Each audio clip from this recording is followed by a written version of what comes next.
The most dangerous thing you can do is give parasites access to your peace.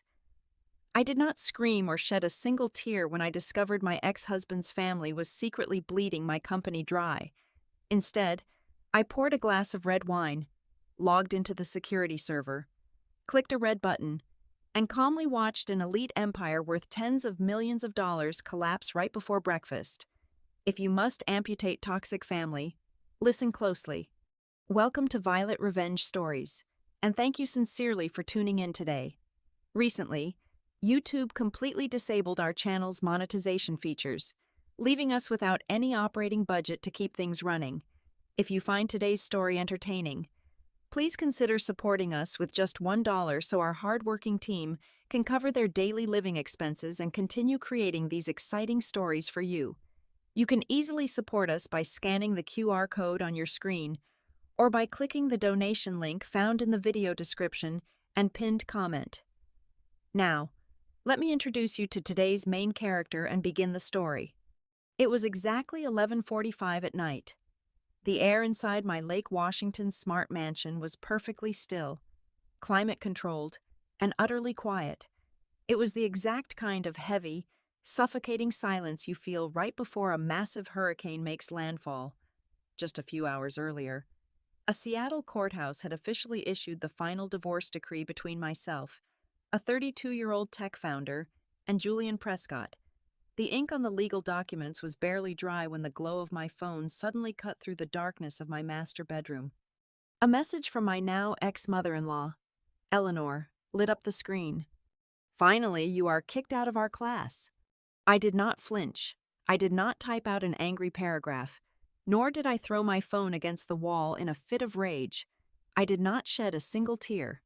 Instead, I let out a slow, steady breath, poured myself a glass of red wine, and walked over to my desk. I opened my military-grade encrypted laptop, the cold light of the screen illuminating my face in the dark room. My fingers moved over the keyboard with practiced precision. I bypassed the standard login screens and directly accessed the highly restricted internal financial portal of Viridian Medical Solutions. This was the medical software company I had built entirely from scratch, line by agonizing line of code, turning it into the multi-million-dollar powerhouse it was today. I navigated through the administrative menus until I reached the executive expense accounts. There it was, sitting active on the screen, Eleanor's platinum corporate credit card. I did not pause to reminisce about our toxic family dinners. I simply clicked the bright red button that permanently revoked all of her access. The system flashed a brief, silent confirmation on the dashboard. Her financial lifeline was officially and irrevocably severed. As I stared at the glowing monitor, my mind drifted to the sheer absurdity of the past 4 years. The gap between our foundations had always been a massive canyon that they pretended was just a minor crack. I was a gritty tech engineer who had clawed her way up from absolutely nothing, eating instant ramen and coding until my eyes burned just to survive. They were a family of faux aristocrats, desperately clinging to a dusty surname and a hollow reputation that had not generated a single dime of actual value in decades. I had always known they looked down on me.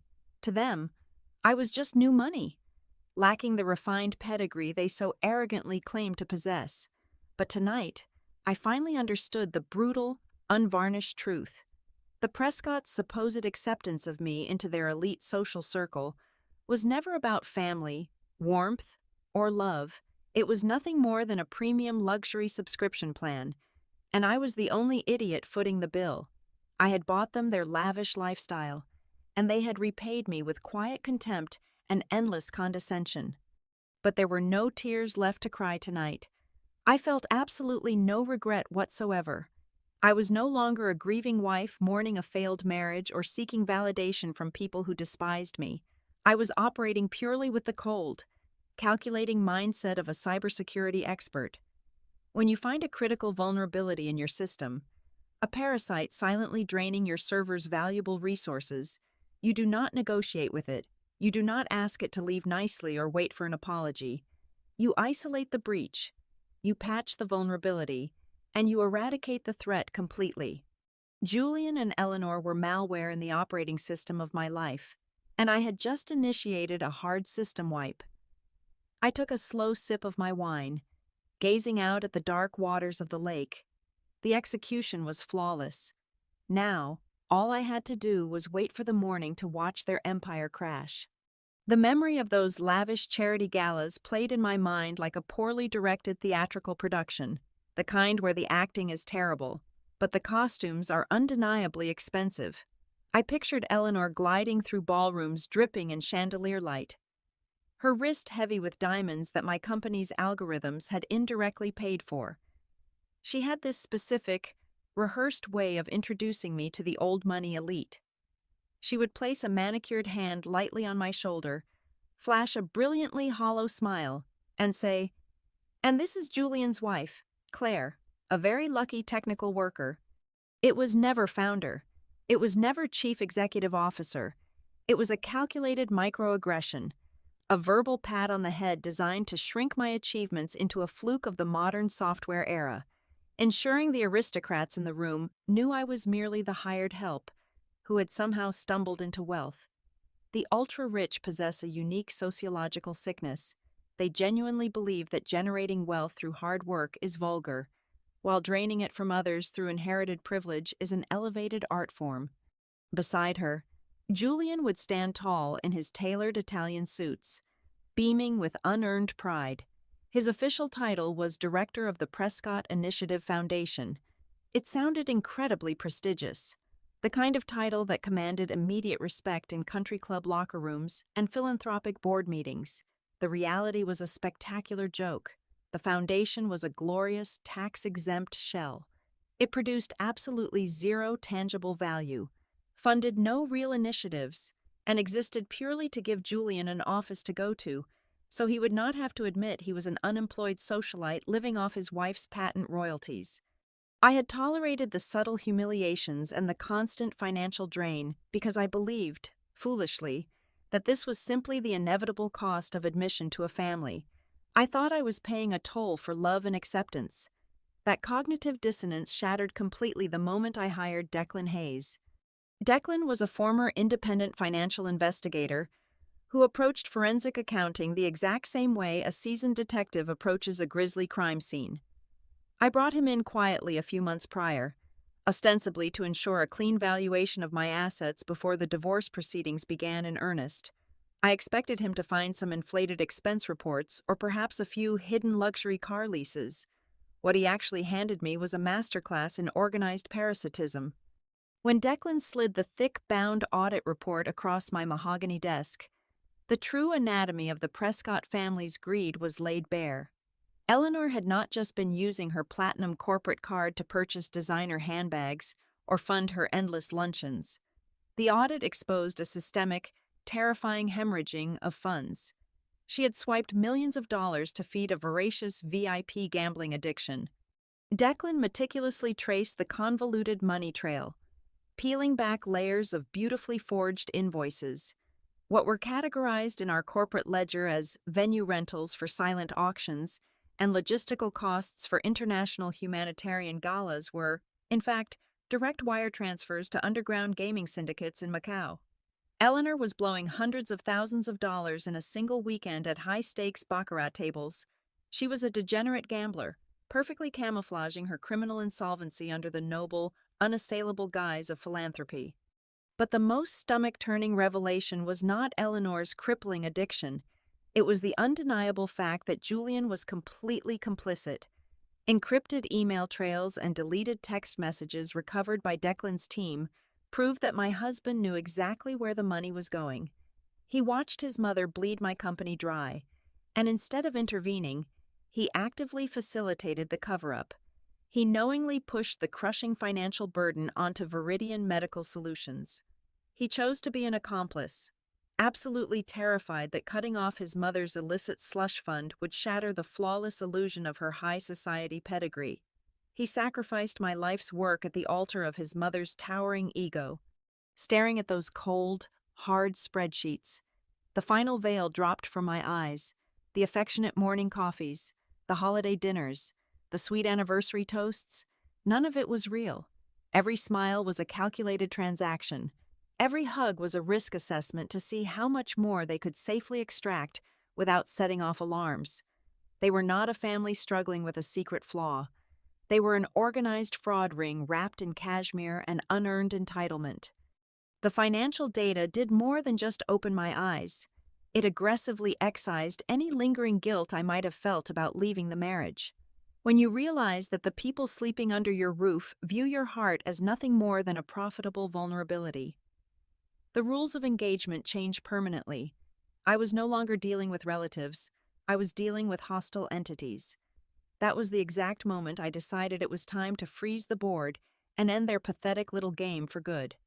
The domino effect of my single, decisive keystroke began rippling through the criminal underworld almost immediately, thousands of miles away, across the Pacific Ocean, in a subterranean, invite-only VIP lounge hidden beneath the glittering skyline of Macau.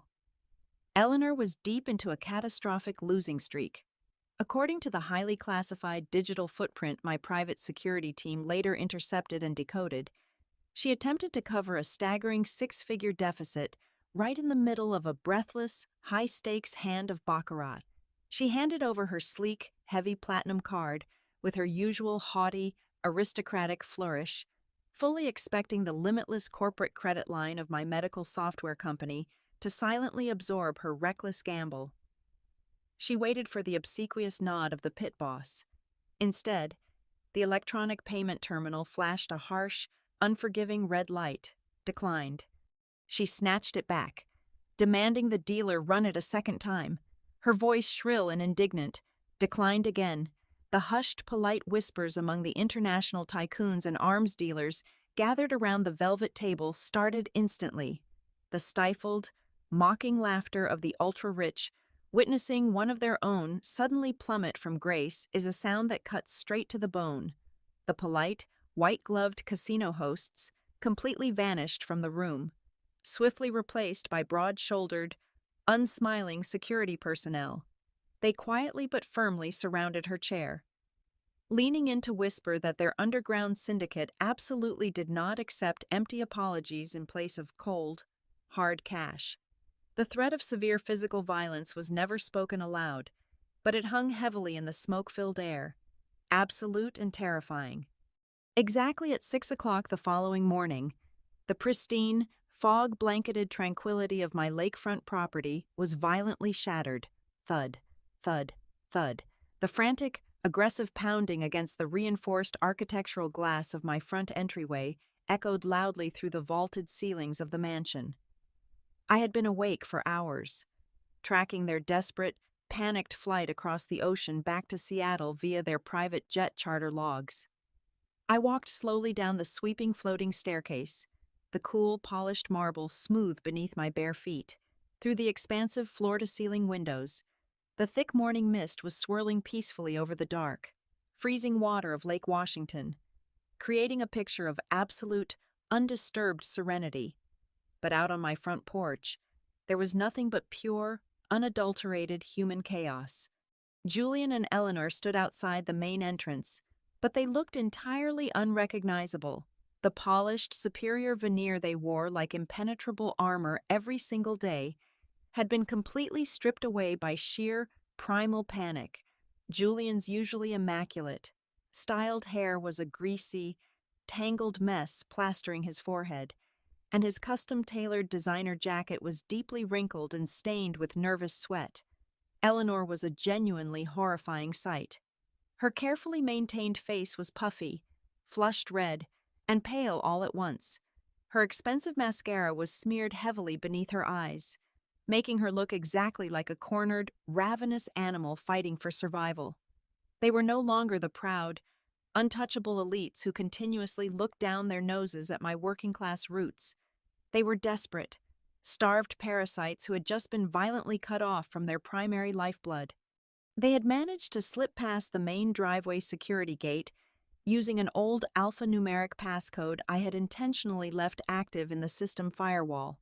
It was a calculated little breadcrumb designed to lure them exactly where I wanted them to be. Thinking they had successfully breached my fortress, they blindly rushed into the front vestibule to reach the main door, That was their final, fatal mistake. The moment both of their feet crossed the threshold into the enclosed foyer, the motion sensors registered their presence. I tapped a single, bright icon on my tablet screen. The heavy, outer steel-reinforced glass doors slammed shut behind them with a loud, mechanical thud. Instantly, the titanium interior deadbolts locked into place with a sharp click.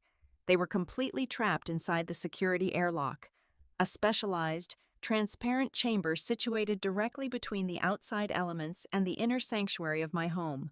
The glass surrounding them was 2 inches thick, completely bulletproof, and practically sound-dampening, specifically engineered to withstand a severe kinetic impact or an armed home invasion. Eleanor realized instantly that they were caged. She threw her manicured hands against the interior glass barrier, her face contorting into a twisted, ugly mask of pure rage. She slammed her fists against the clear surface, her mouth moving furiously, spitting venom. I stepped closer, stopping exactly 3 feet away from the glass. I held a steaming ceramic mug of freshly brewed dark roast coffee in both hands. The pleasant heat radiated comfortably against my palms as I stood there in perfect, climate-controlled comfort, fully immersing myself in the spectacular meltdown occurring inches from my face. I reached over to the wall console and casually flicked the intercom switch, allowing the unfiltered audio of their desperation to filter into the quiet hallway. "You ungrateful, low-class little wretch!" Eleanor shrieked, her voice cracking heavily with untamed hysteria. "How dare you embarrass me like that in front of those people? Do you have any earthly idea what you have just done? You call the bank right this second, you get on the phone and you authorize the international wire transfer immediately. They are going to break my legs. You stupid, arrogant girl, turn the corporate card back on right now so I can pay my debt and save our reputation." She hammered the glass again and again, her heavy diamond rings clacking sharply and uselessly against the impenetrable surface. Julian was pacing wildly behind her in the confined space like a trapped rat. He was frantically dialing numbers on his mobile phone, his face draining of color as he realized that his own personal bank accounts had also been completely frozen by the emergency legal injunction my lawyers filed precisely at midnight. "Claire, open this damn door," Julian yelled at the glass, desperately trying to project his usual commanding, condescending tone, though his voice shook violently with undeniable terror.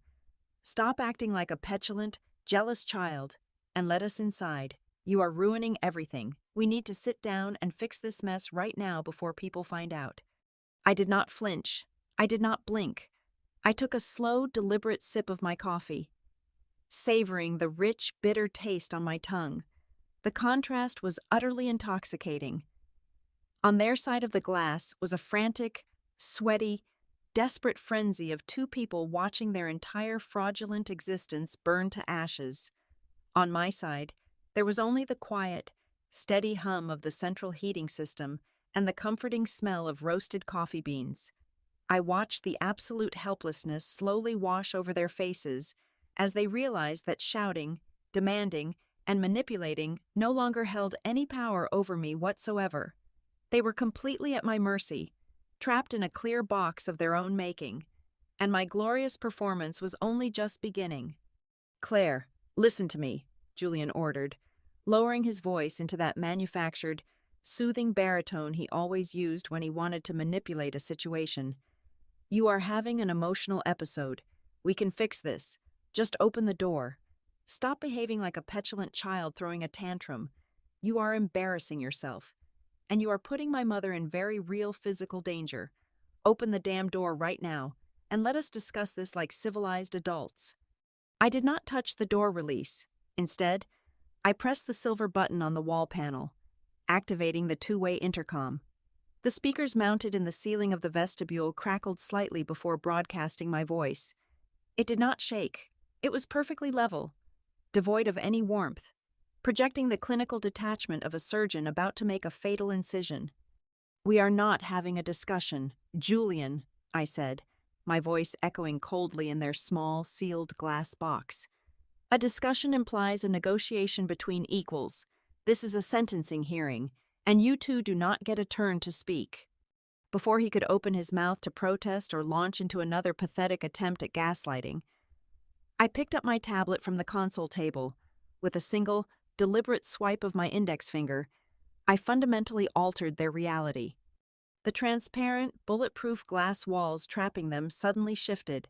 The smart glass technology instantly turned from crystal clear to an opaque, milky white, and then rapidly transitioned into high-definition digital displays.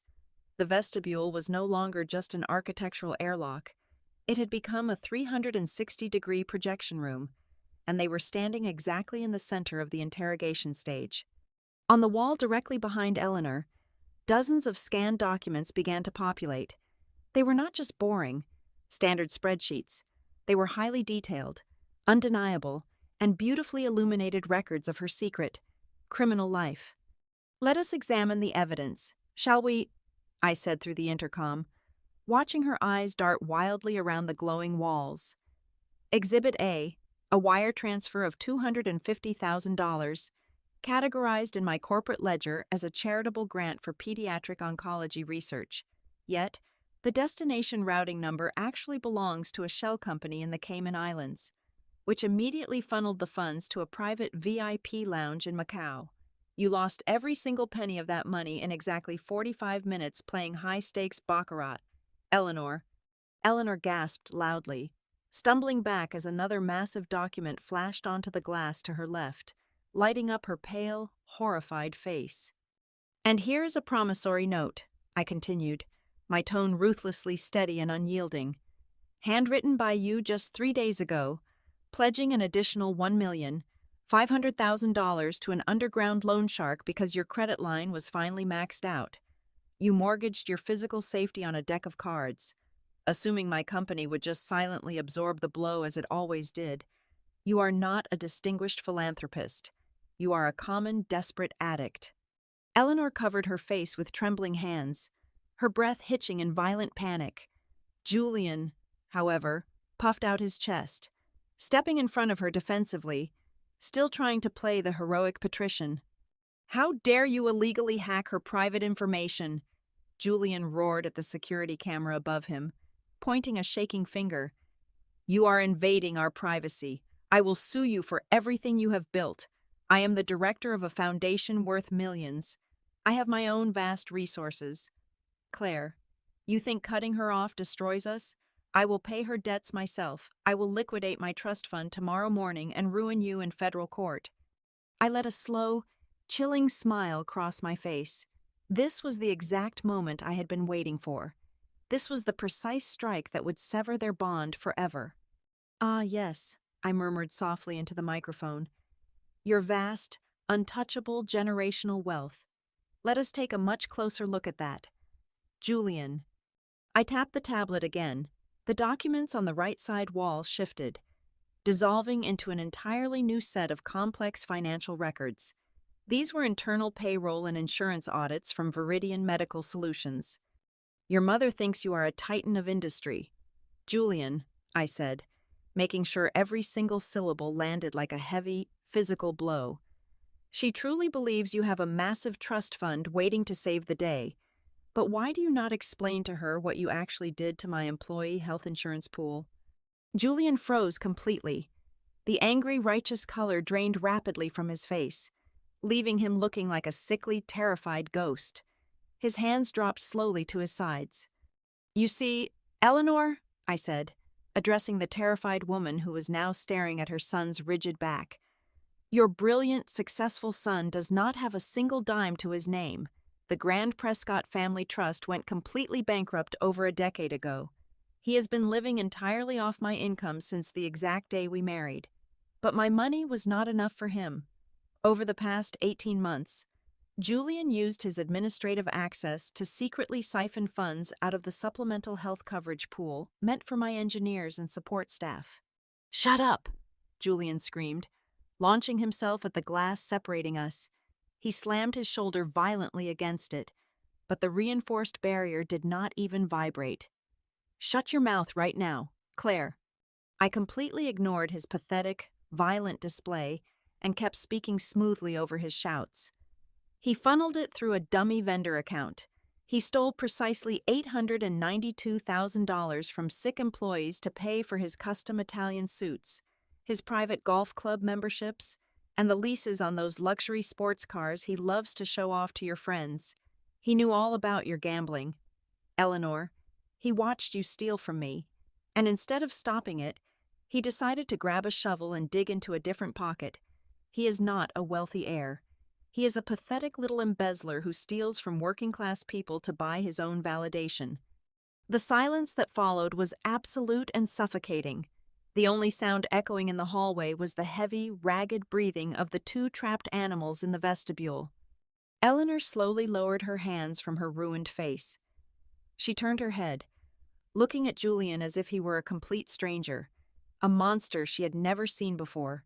The grand illusion she had built her entire life upon, the absolute belief that her son was a powerful patrician who would always protect her, shattered into a million irreparable pieces right before my eyes. "Julian," Eleanor whispered. Her voice was trembling so violently it stripped away every single ounce of her aristocratic pride. "Is this true? You do not have the trust fund. You do not have the money to pay my markers. You let me walk into that casino thinking you had my back." Julian refused to look at her.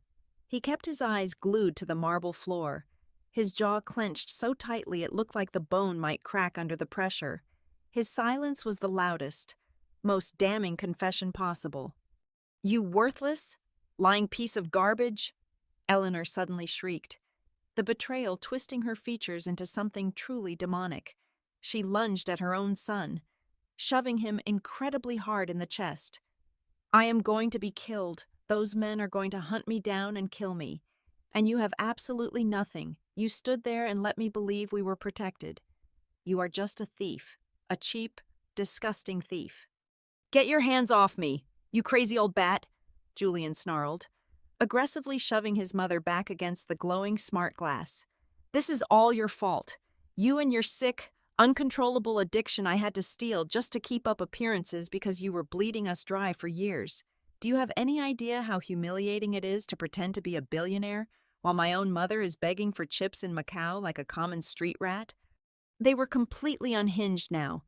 They were screaming directly into each other's faces, spittle flying, physically tearing each other apart with years of deeply repressed resentment and highly toxic hatred. The grand, dignified Prescott family legacy was officially dead, rapidly replaced by two cornered scavengers cannibalizing each other in a glowing glass box. I stood there in the quiet comfort of my hallway, sipping my coffee, completely mesmerizing by the beautiful, chaotic destruction of the people who had tried to break me. The physical scuffle inside the vestibule stopped as abruptly as it began. Julian forcefully shoved Eleanor away, leaving her crumpled against the glowing glass wall, gasping for air. He straightened his ruined designer jacket, his chest heaving. The sheer, frantic panic that had dominated his face just moments before completely vanished, replaced by a cold, reptilian deadness that I had never seen in all our years of marriage. He reached into his pocket and slowly pulled out his smartphone, holding it up so I could see the screen through the barrier. "You think you have won," Julian sneered, his voice dropping an octave, completely devoid of any remaining affection or humanity. "You think you can just lock us out and play God with our lives because you have a few spreadsheets. But you always underestimate me. Right now, I have a draft email ready to send to every major financial news outlet and medical regulatory board on the West Coast. The Wall Street Journal, Bloomberg, the FDA.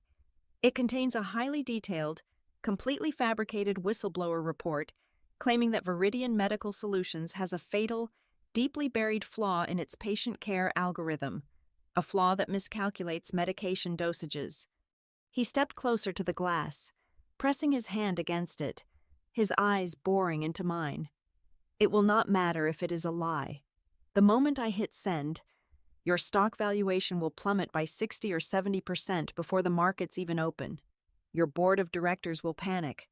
Hospital networks will suspend your contracts, and federal regulators will freeze your operations for months pending an investigation. Your entire empire will bleed to death. Unless, of course, you unlock my accounts right now, wipe our debts clean, and let us walk away with a very generous severance package. He stood there, absolutely convinced he had just played a brilliant checkmate move. He expected me to pale, to panic, to scramble for the door release button to save my precious company. My heart rate did not increase by a single beat. I looked at him, standing in his wrinkled suit holding a phone like a weapon, and I smiled. It was not a smile of amusement.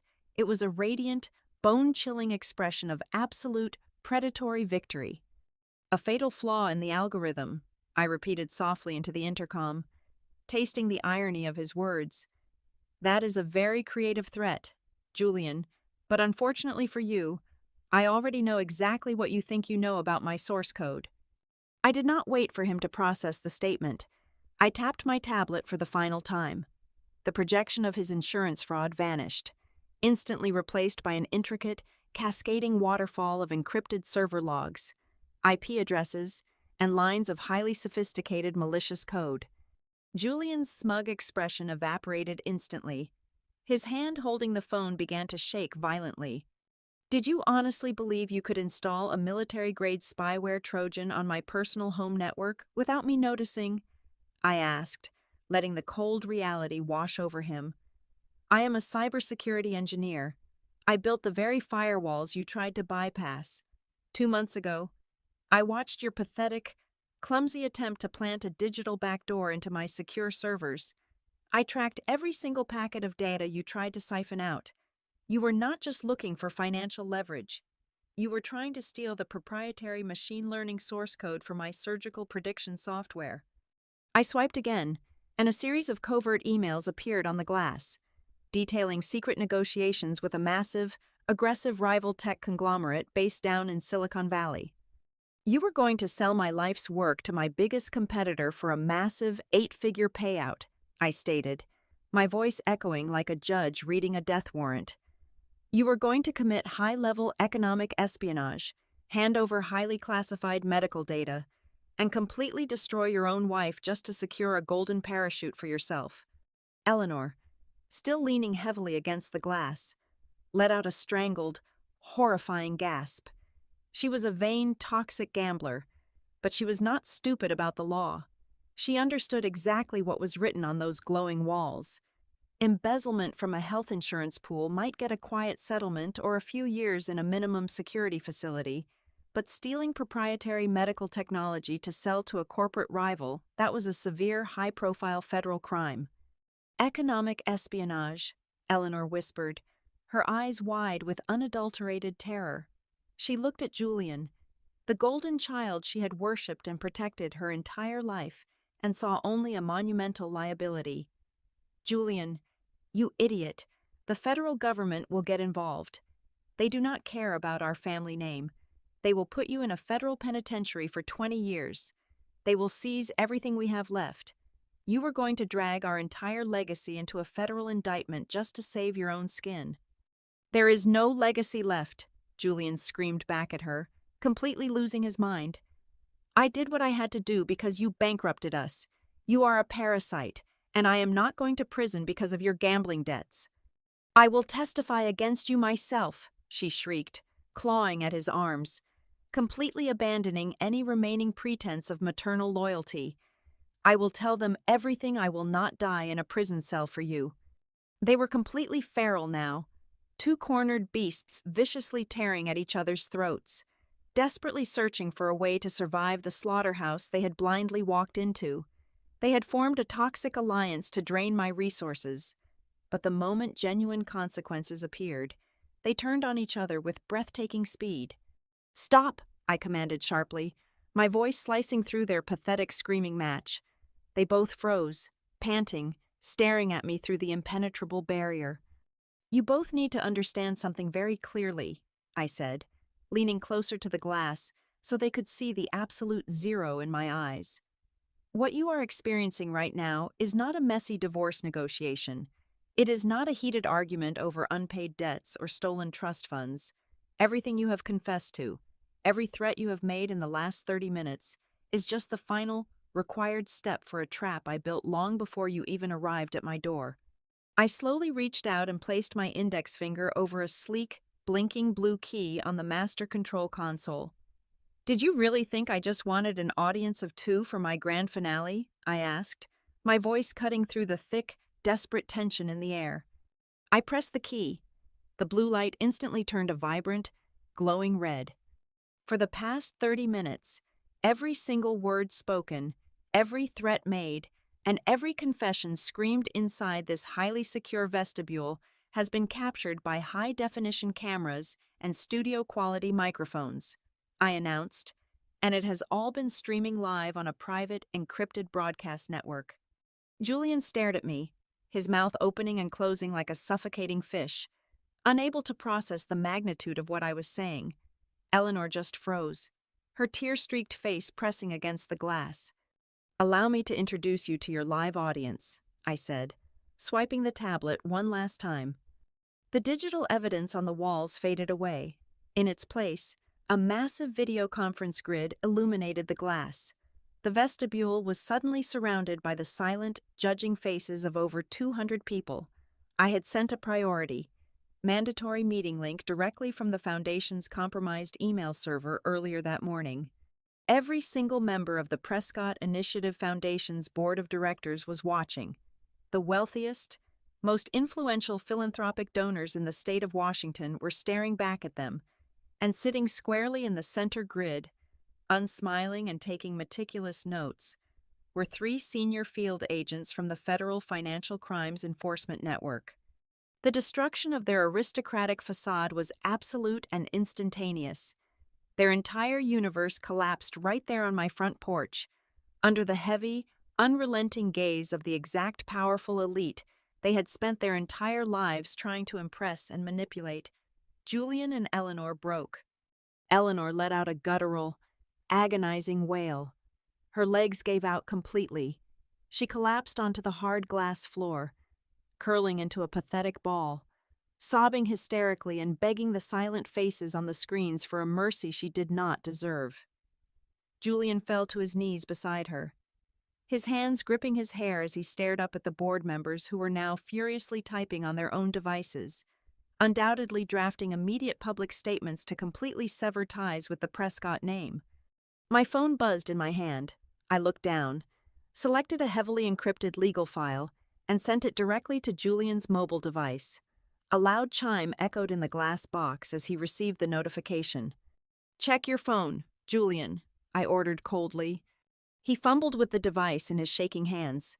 "That is a legally binding, ironclad digital confession," I explained, watching him read the words with wide, terrified eyes. "It includes a full admission of your attempted economic espionage, your insurance fraud, and a complete relinquishment of any and all claims to my assets, my company, and this property. You are going to sign it right now using your biometric thumbprint." Julian looked up at me, tears streaming down his face, completely shattered. "Claire, please, you cannot do this. You are destroying my entire life." "You have exactly 5 minutes to sign that document," I replied, ignoring his pathetic whimpering. "If you do not sign it, the federal agents watching this stream have my express authorization to dispatch a tactical unit to this address. They will place you in handcuffs right there on my porch, and you will wait in a holding cell without bail. Sign it, now." He looked at the screen, then at the weeping shell of his mother on the floor, and finally at the merciless faces of the board members on the glass.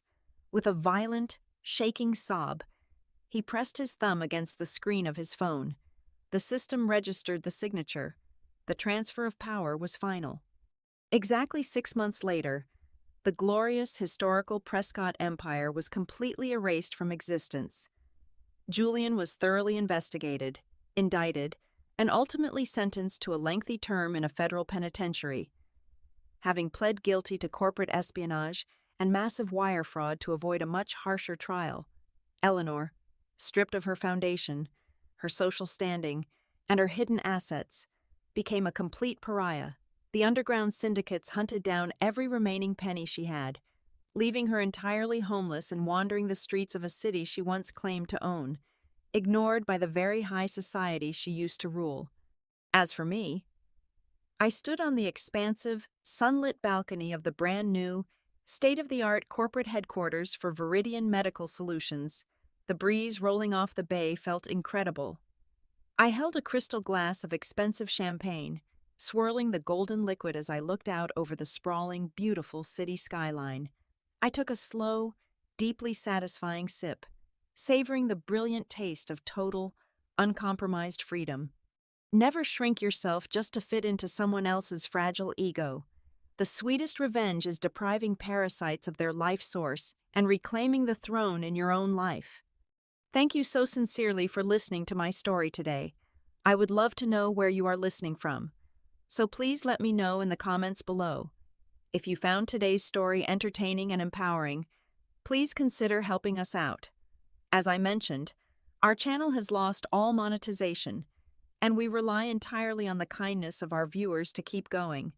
If you could support us with just $1, it would provide our hardworking staff with the funds they need to feed their families and continue bringing you more amazing revenge stories. You can easily do this by scanning the QR code on your screen or by clicking the donation link in the video description or the pinned comment. Thank you again. Take care of yourselves and stay strong.